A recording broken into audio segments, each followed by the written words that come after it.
호국이라는 뜻은 지킬 호, 보호할 호, 이렇게 지킨다, 보호한다, 나라 국자를 써서 나라를 보호하고 지킨다. 우리 하나님께서 대한민국을 주셨고, 또 우리가 대한민국에서 태어났고, 또 이 대한민국에는 많은 예배와 기도가 있어 왔고, 그래서 하나님 이 땅에 광복도 주시고, 북한에는 아직도 공산주의를, 하나님을 인정하지 않고 교회를 인정하지 않는 공산 집단이 아직도 통치하고 있고, 많은 고난이 있고, 우리 대한민국은 하나님이 보호하셔서 자유민주주의로 여기까지 인도하셨고, 그리고 교회의 부흥이 일어났고, 경제 OECD 7위까지 하나님께서 우리나라를 쓰시고 일으켜 주셨습니다. 또 우리나라의 기독교의 부흥은 지금은 좀 주춤하지만 하나님이 마지막 때까지 하나님께서 대한민국을 사용하시고, 또 대한민국에 있는 교회들을 사용하시도록 오늘 기도하시기를 주님의 이름으로 축복합니다. 기도하셔야 되는 거예요.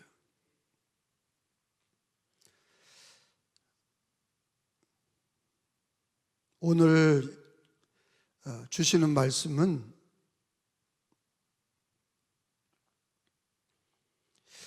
참 이렇게 사람이 인생이 하나님을 믿어도 자기에게 일어난 문제를 이렇게 하나님 관점으로 이해하지 못한, 자기에게 일어난 문제를 하나님 관점으로 이해하지 못하면 참 불행한 것 같아요. 자기에게 일어난 어려운 일들을 왜 하나님 믿는데 이렇게 됐습니까? 관점이 왜 하나님 믿는데 이런 어려움이 있습니까? 삐뚤어졌잖아. 아주 많이 삐뚤어졌어, 생각이. 근데 그런 게 많아요. 우리들에게 그런 게 많습니다. 자기가 뭐가 좀 잘 되어야, 자기 목회나 자기 인생이나 자기 가정이 좀 잘 되어야, 그래야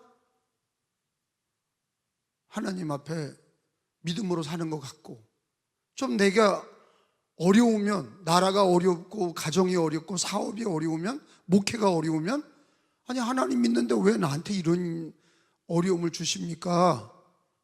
왜 이렇게 어려움을 주십니까? 그리고 기적과 이적은 어디 있습니까? 하나님 살아계시다면 왜 안 돕습니까? 이렇게 삐뚤어진 시각을 가지면 큰 문제가 됩니다. 그래서 한국교회에 지금 일어나고 있는 문제들이, 지금 어려운 환난의 때를 당하면 자꾸 목사들도 삐뚤어지고 성도들도 삐뚤어지고, 하나님 관점과 전혀 다른 자기의 이해, 자기 인생과 잘못된 인생의 이해를 가지고 부정적으로 살고 삐뚤어 말하고 불신앙으로 말하고, 이제 이런 일이 벌어지는 거예요. 그게 오늘 말씀이에요.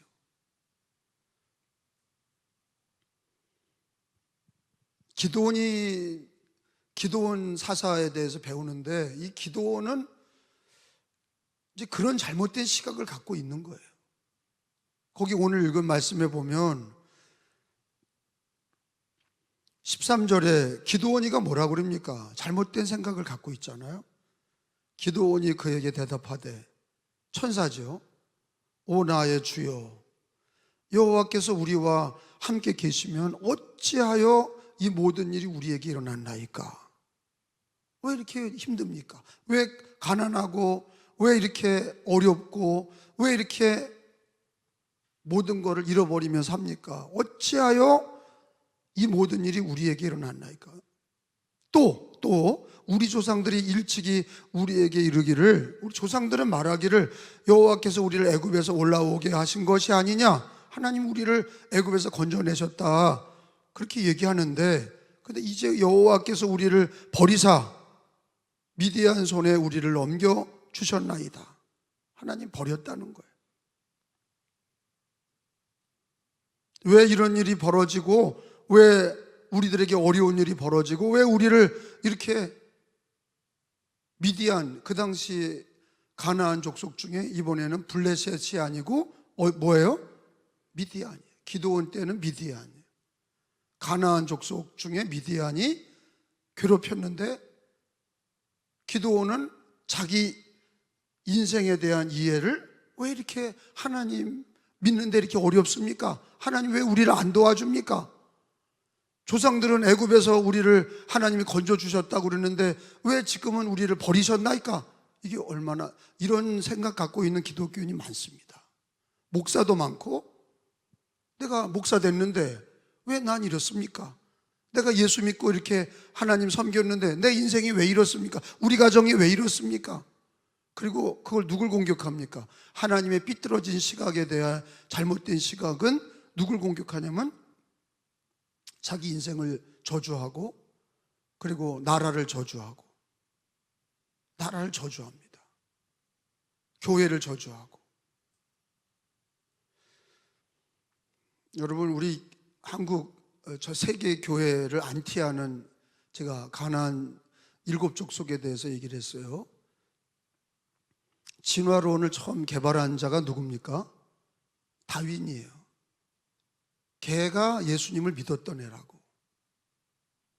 여러분, 교회를 짓밟는 공산주의 이론을 처음 만든 사람이 누굽니까? 칼 막스입니다. 칼 막스는요, 하나님을 믿었던 사람이에요. 아니, 여러분, 신은 죽었다고 얘기했죠. 니체는 목사님 아들이에요.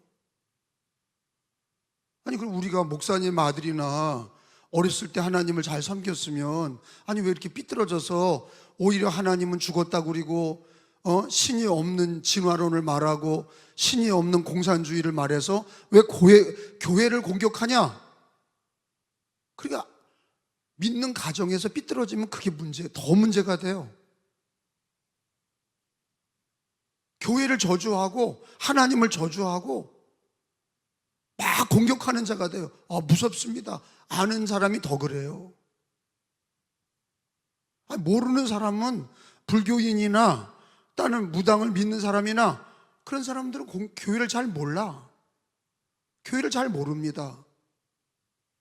교회 내부에 대한 그분들이 뭐 교회 와서 예배를 드렸어요, 성경을 알아요, 뭘 알아요? 믿었던 자들이 삐뚤어지면 완전히 안티 기독교가 되는 거예요. 마귀가 되는 거예요. 완전히 공격자가 되더라고. 그 목사가 타락하면 무섭습니다. 왜? 알 건 다 아니까 교회를 엄청 공격하죠. 믿는 자들이, 예수를 믿고 신앙생활했던 자들이 타락하면, 교회에서 상처받고 타락하면 교회를 엄청 욕하고 다녀요. 제 말 이해가 되죠? 그런 일이 지금 있어요, 없어요? 강화나 대한민국이나 지금 이 시대에 일어나고 있어요, 안 일어나고 있어요? 엄청 일어나고 있습니다. 아니, 전혀 모르는 사람이 공격하는 게 아니야. 지금 기드온이가 하나님을 믿어요, 안 믿어요? 믿어요. 기드온이가 하나님 믿어. 근데 생각은 어때요? 긍정적, 아주 하나님에 대한 생각이 좋아요. 또 하나님 우리를 인도하신 거에 대해서도 감사해요. 그래요, 안 그래요? 안 그래. 아주 삐뚤어졌어, 기드온이가. 얼마나 삐뚤어졌냐? 하나님이 살아계시다면 왜 이렇게 됐습니까? 이러잖아요. 여러분, 저도 그렇고 여러분 가정도 그렇고 자식도 그렇고 주님 앞에 가는 날까지 삐뚤어지지 않도록, 시험 들지 않도록 늘 깨어 기도, 무슨 큰 일을 하려고 그러지 마시고 삐뚤어지지 않기만 않아도 잘하는 거예요. 삐뚤어지지만 않아도. 여러분 자식 세대와 가족 세대가 삐뚤어지지만 않아도 그것만 해도 잘하는 거예요. 삐뚤어진 애들이 얼마나 많은지 몰라요. 근데 알고 보면 목사님 자식이고 장로님 자식이고 권사님 딸이고, 그런 사람들이 삐뚤어지면 걷잡을 수가 없어. 자기가 안다고 생각하고 막 공격하는, 이 기드온이가 그런 거 아니에요. 기드온이가 하나님에 대해서 항변하는 거예요. 하나님 살아계시다면 왜 이렇게 했습니까? 아니 옛날에는 하나님이 애굽에서 우리를 건져내셨다 그러는데 왜 지금은 버리셨나이까? 왜 가난하고 왜 우리가 이렇게 병들고 왜 우리가 이렇게 힘듭니까? 이런 얘기를 천사가, 하나님이 보낸 천사 앞에서 막 따지는 거예요.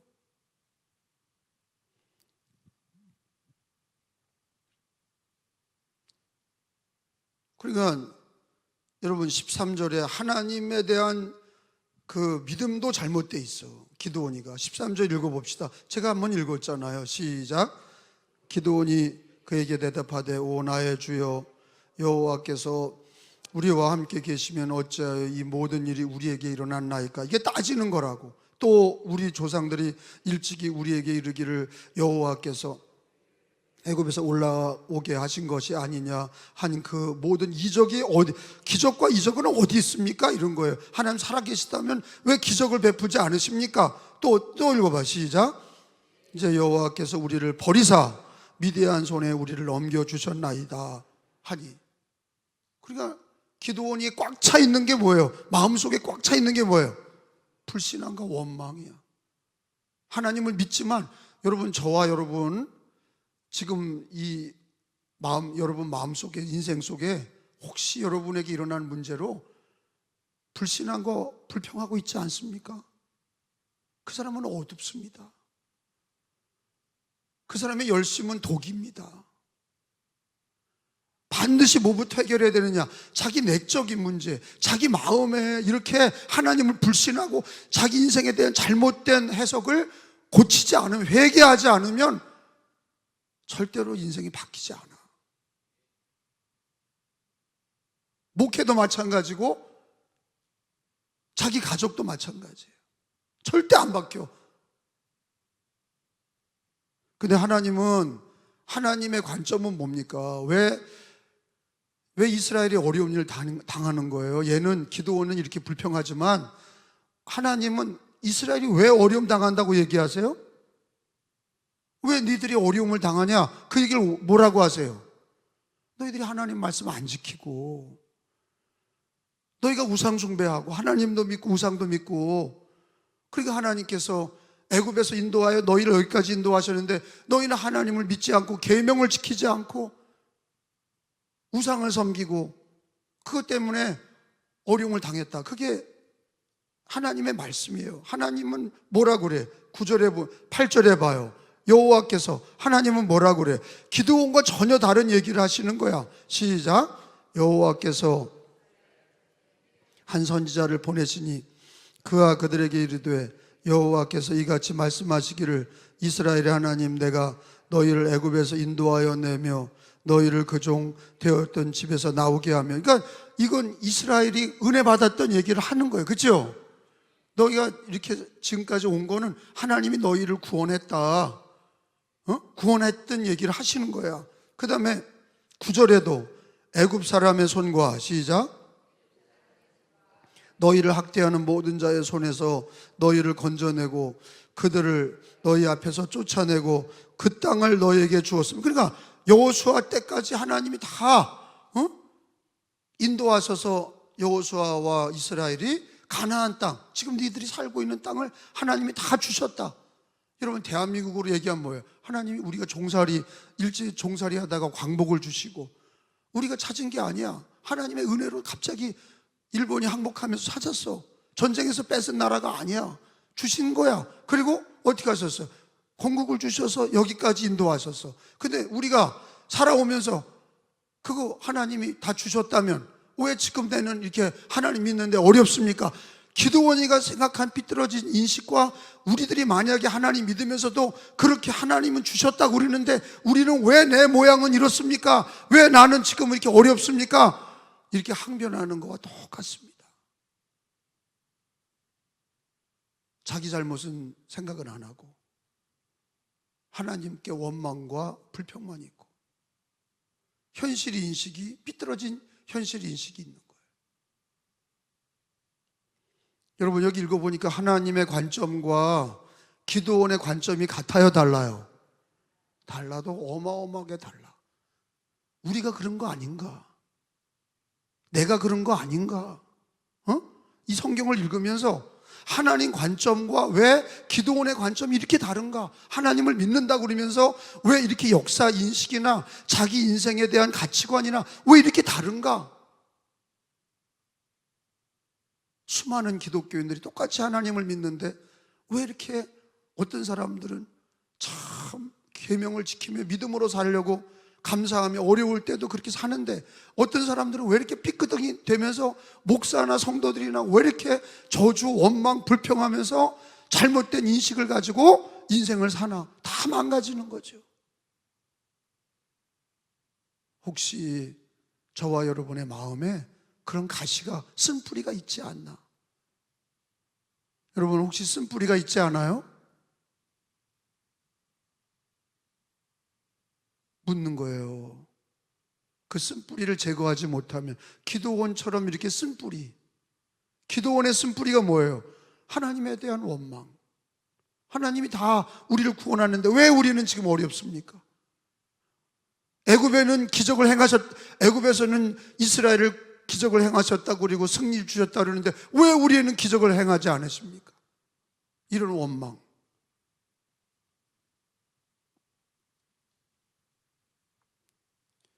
그리고 또 기도원이의 그 가치관은 뭡니까? 하나님에 대한 원망뿐만 아니라 자기 인생의 원망도 많아. 15절에 보니까 그러나 기도원이 15절에 제가 읽을게요. 그러나 기도원이 그에게 대답하되 오 주여 내가 무엇으로 이스라엘을 구원하리까 하소서. 나의 집은 므낫세 중에 극히 약하고 나는 내 아버지 집에서 가장 작은 자니이다. 그러니까 나는 아버지 므낫세 지파죠. 므낫세 지파 중에 가장 작은 집안이고 그 아버지 집에서도 나는 꼴찌다. 제일 작은, 물려받을 재산도 없고 나는 아무것도 없다. 그 얘기예요. 나는 백도 없다. 내 인생을 누가 나를 돌봐주냐? 이렇게 삐뚤어진 기도원이잖아요.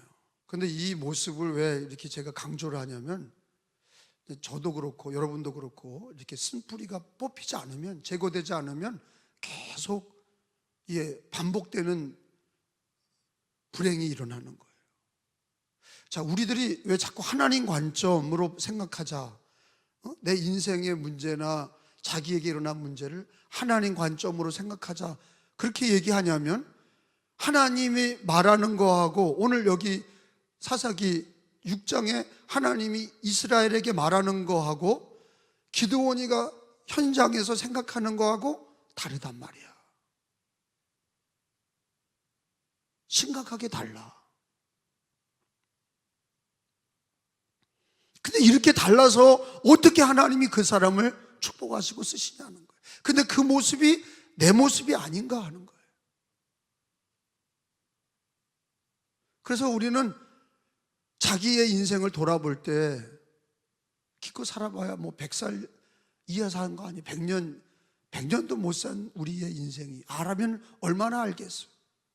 자기가 알면 얼마나 알겠어. 배웠으면 얼마나 배웠어.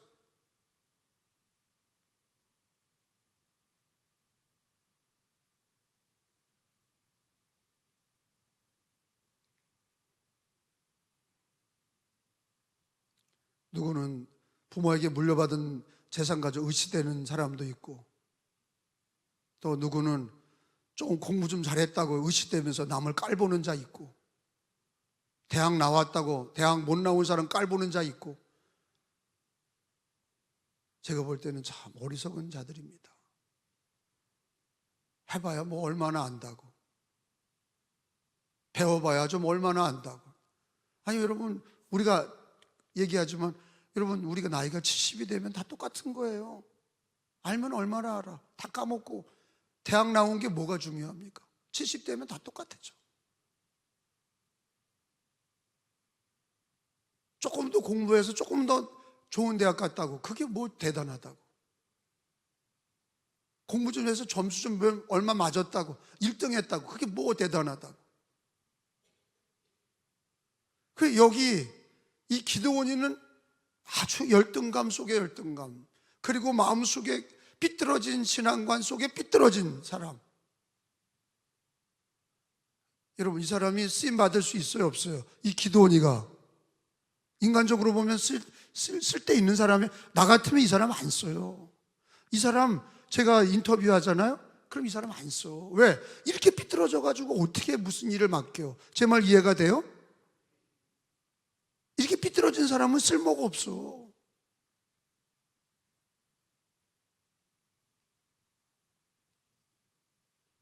그런데 하나님이 기드온을 써요, 안 써요? 써. 기드온을. 그 왜 쓰냐? 그 하나님의 절대 주권이야. 그게 뭐 얘가 뭐 잘나서, 또 얘가 뭐 믿음이 좋아서, 그것도 아니야. 그냥 하나님이 이렇게 삐뚤어진 애를 그냥 하나님이 주권으로, 그냥 하나님의 은혜로 그냥 택하셨어.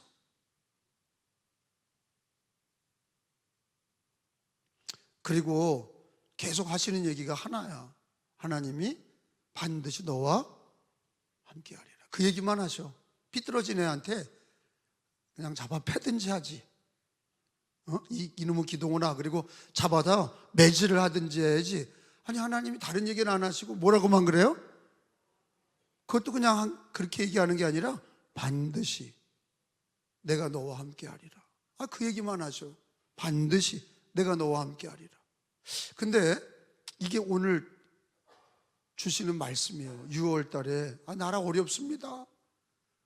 우리들이 인생이 어렵습니다. 경제 어렵습니다. 우리 집안이 어렵습니다. 내 몸에 병이 있습니다. 우리 인생이 어떻게 될지 모르겠습니다. 다 부정적이고, 그런 가운데 하나님께서 우리를 이미 택하시고 예수님 믿게 하신 우리들에게 하시는 얘기는 하나야. 뭐라 그래요? 반드시 내가 너와 함께 하리라. 그 얘기만 하나. 삐뚤어진 이 기드온에게 사상교육을 시켜서 생각부터 바르게 하고 인생을 바로잡으시고 그러는 게 아니라 그냥 반드시 내가 너와 함께 하리라. 그 얘기만 하시는 거예요. 그래서 16절에 하나님이 뭐라 그래요? 이렇게 삐뚤어진 기드온에게 다른 얘기는 안 하시고 반드시 너와 함께 하리라, 이 얘기만 하셔. 16절에 시작. 여호와께서 그에게 이르시되 내가 반드시 너와 함께 하리니 내가 미디안 사람 치기를 한 사람 치듯 하리라 하시니라. 따라서 합시다. 내가 반드시 너와 함께 하리니. 다시 한번 시작. 그러니까 하나님께서 답을 주시는 게 너 이렇게 삐뚤어졌냐? 너 왜 인생이 그러냐? 너는 왜 생각하는 게 그렇게 맨날 이렇게 부정적이냐? 그러지 않으시고 뭐라 그런다고요? 반드시 너와 함께 하리라. 내가 반드시 너와 함께 하리라. 딴 얘기 안 하셔. 그냥 반드시 내가 너와 함께 하리라. 이렇게 삐뚤어져 있고, 이렇게 무너져 있고, 이렇게 쓴뿌리가 마음에 있고, 이렇게 다 불평하고 뭐든지 이렇게 원망하는 기드온에게 하나님이 내가 반드시 너와 함께 하리라. 한번 따라서 합시다. 내가 반드시 너와 함께 하리니. 그러니까 여러분, 하나님이 부정적인 인생에게 다가와서 답이 그거예요. 나는 지금 힘들어 죽겠고 인생은 이렇게 힘들고 아무것도 되는 건 없고, 근데 하나님이 귀에다 대고 하는 얘기 뭐라고요? 내가 반드시 너와 함께 하리니. 이 말씀을 하시는 거예요. 할렐루야. 하나님이 우리 귀에다 대고 내가 반드시 너와 함께 하리라. 근데 이게 답인 것 같아. 아무리 고치려고 해도 고쳐지는 게 아니라 하나님이 함께 해주셔야 그게 답이야. 삐뚤어진 사람, 병든 사람, 무너진 인생, 아무것도 안 되는 인생에 돈을 주거나 무슨 권력을 주거나 그런 게 아니라 내가 반드시 너와 함께 하리니. 그게 답이시란 말이야. 그게 답이야. 여러분, 6월 달에 이 나라, 교회, 우리 가정, 내 인생에 가장 중요한 답이 뭐예요? 내가 반드시 너와 함께 하리니. 이게 대답이에요. 하나님이 삐뚤어지고 잘못된 인생에게 주시는 답이 뭐냐? 내가 반드시 너와 함께 하리니.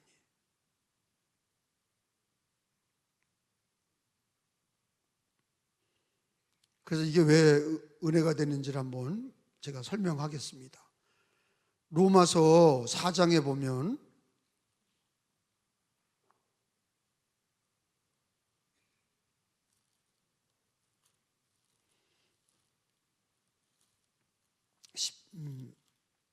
로마서 4장 17절.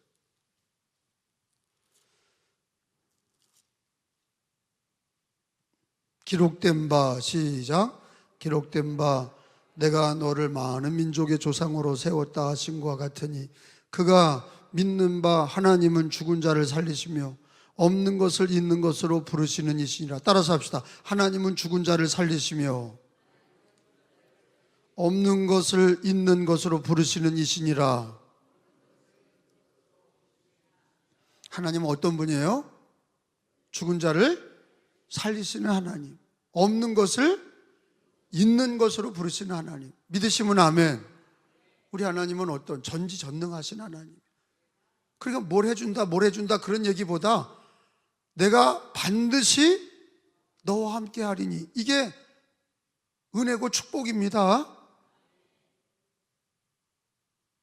그러니까 병들었을 때도 내가 너와 반드시 함께 하리라. 내가 반드시 너와 함께 하리라. 가난한 우리들 인생이 삐뚤어진 우리들의 인생에 답은 하나야. 내가 반드시 너와 함께 하리라. 근데 그렇게 되면서 어떻게 돼요? 회복이 돼. 누구랑 같이 있냐가 중요한 겁니다. 기도원도 누구랑 함께 하니까? 하나님이 함께 해주시니까 삐뚤어졌던 인생이 어떻게 됐어요? 사사가 됐어. 원래부터 좋은 사람이 아니야, 기도원이. 근데 하나님이 함께 해주시니까 300용사를 이끌고 나가서 나라를 구원하는 장수가 되고 사사가 됐다, 그 얘기를 하시는 거예요. 할렐루야. 그게 무슨 백을 주시거나 그게 무슨 부귀영화를 주신 게 아니라 누가 함께 하셔? 하나님이 함께 하심으로 그 인생을 바꿨다. 그 여러분, 저와 여러분이 뭐 가진 것도 없고 아무것도 없지만 하나님 우리에게 답을 주셔. 그게 뭐예요? 내가 반드시 너와 함께 하리니. 이것이 능력입니다. 늘 하나님을 범사에 인정하세요. 모두 하나님을 인정하면, 뭘 잘해보려고 그러지 마. 그냥 하나님을 인정해. 그냥 하나님 아버지 그렇게 부르기만 해도 주님이 함께 하셔서 우리를 인도하세요. 하나님 살아계십니다. 하나님이 붙들어 주시는 거야. 삐뚤어진 모습 그대로, 어두운 모습 그대로. 우리는 뭐 돌을 닦아서 바르게 된 다음에, 수도를 해서 바르게 된 다음에 하나님 믿는 게 아니야. 삐뚤어진 모습, 강도 모습, 다 실패한 모습 그대로, 병든 모습 그대로 우리 하나님이 나와 함께, 반드시 나와 함께 한다고 그러니까. 하나님과 함께 하는 게 능력입니다. 하나님과 함께 하는 게 축복입니다. 그렇게 범사에 하나님을 인정하셔야 돼. 그 하나님이 어떤 하나님이에요? 죽은 자를 살리시는 하나님, 없는 것을 있는 것으로 부르시는 하나님이에요. 전지전능하신 하나님이 함께만 해주셔도 인생이 바뀝니다. 그러니까 우리 뭘 노력해야 돼? 하나님이 함께하는 것을 자꾸 인정해야 돼. 그게 지혜로운 생활이에요. 그래서 잠언서 3장에 보면, 잠언서 3장, 지혜로운 인생이 뭐냐? 하나님을 범사에 인정하는 거야.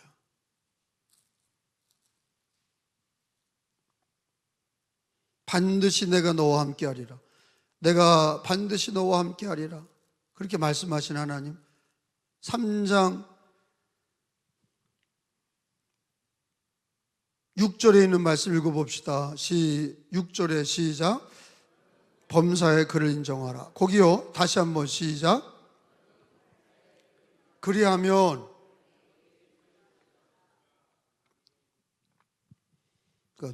하나님이 내가 반드시 너와 함께하리라 그랬으니까 우리는 뭘 잘해보려고 그러지 말고 자꾸 누구만 인정하면 돼? 하나님만 인정하면 돼. 아, 정말이야. 이게 진짜입니다. 하나님을 인정하고 그냥 하나님만 인정하면 돼. 기도를 뭐 잘하라는 게 아니야. 그냥 하나님만 인정하면 돼. 아버지를 부르면 돼. 예수님을 부르면 돼. 범사의 그를 인정하라. 그리하면 내 길을 지도하시리라. 인정만 하면 돼. 그리고 주님은 우리를 버리시고 떠나신다고 그랬어요? 아니면 내가 반드시 너와 함께하리라고 그랬어요? 반드시 함께한다고 그랬어요. 전지전능하신 하나님이. 그러니까 범사의 그를 인정하는 게 중요하죠. 범사의 그를 인정해. 아무것도 하지 말. 뭘 하라고 그러는 게 아니야. 그냥 인정만 해. 따라서 합시다. 범사의 그를 인정하라. 히브리서 13장에 봐요. 뭐를 잘하려고 그러지 마라. 그냥 인정만 해. 하나님만 인정만 해. 하나님만 불러. 그러면 하나님이 지혜도 주시고 비뚤어진 나를 바로잡아 주시고 나를 축복하시고 인도하셔. 13장 5절에 돈을 사랑하지 말고. 찾았어요? 자, 시작. 돈을 사랑하지 말고 있는 바를 족한 줄로 알아. 그가 친히 말씀하시기를 내가 결코 너희를 버리지 아니하고 너희를 떠나지 아니하리라. 내가 따라서 합시다. 너희를 버리지 아니하고 너희를 떠나지 아니하리라. 그러니까 내가 반드시 너와 함께 하리라 그러신 하나님이 버려 안 버려요? 안 버려. 너를 버리지도 않고 떠나지도 않는다. 버리지 않고 떠나지 않는다. 그래서 너는 범사에 그를 인정만 해라. 하나님 인정하면 하나님이 너에게 모든 걸 은혜 주신다. 그러니까 기도원이가 공부 많이 해서 삼명용사가 된 거예요? 서울대학교 나와서 법과대학 나와서 기도원과 삼명용사가 되게 하신 거예요? 아니야. 학벌이 아니야. 그러면 땅을 많이 사가 집을 짓고 좋은 집에서 땅 사서 부귀영화 누리면서 하나님이 쓰신 거예요? 아니야. 그냥 하나야. 하나. 삐뚤어진 그 기도원에게 뭘 수도해라, 많이 배워라, 어떻게 해라, 그게 아니라 딱 하나야. 뭐예요? 내가 반드시 너와 함께 하리니 내가 너를 버리지도 아니하고 떠나지도 아니하리라. 그 하나님이야. 그 어린이도 하나님 범사에 하나님을 인정하고 우리도 범사에 하나님을 인정하는 거야. 배운 자나 못 배운 자나 남자나 여자나 관계없어. 기도원이가 무슨 조건이 잘 돼서 된 애가 아니야. 이렇게 삐뚤어진 애를 하나님은 함께 하셔서 삼명용사로 쓰셨습니다. 우리도 마찬가지야. 우리가 온전해서 우리를 쓰신 게 아니야. 삐뚤어지고 잘못된 우리에게 예수를 믿게 하시고 우리에게 성령을 주셔서 내가 반드시 내가 너와 함께 하리라. 아멘. 그러니까 우리 하나님은 참 놀라우신 분이야. 뭐 과정을 패스해라 그러는 분이 아니야. 내가 너를 쓰려면 뭐를 라이센스를 따와라, 엄청 공부해라 그런 게 아니야. 뭐예요? 하나야. 내가 반드시 너와 함께 하리니. 그리고 내가 너 잘못했다고 버리거나 떠나지 않는다. 그러니까 너는 범사에 그를 인정해라. 그러면 하나님이 너의 길을 지도하시리라. 그러니까 삐뚤어진 생각을 다 버리고 뭐만 하면 돼요? 하나님을 범사에 인정하세요. 주님도 나와 반드시 함께 하겠다고 그러셨어. 그게 능력입니다. 그걸 깨달아야 돼. 어떤 축복이 오기 전에 뭘 주셨냐 이런 게 아니라 함께 하시는 게 축복이야. 날마다 한 걸음 한 걸음 주님과 함께 하면 돼. 어렵지 않아. 집중하시고 주님과 함께 하기를 노력하시고 정신 바짝 차리고 주님과 함께하고 범사의 그를 인정하면 주님이 우리 길을 인도하시고 지도하시고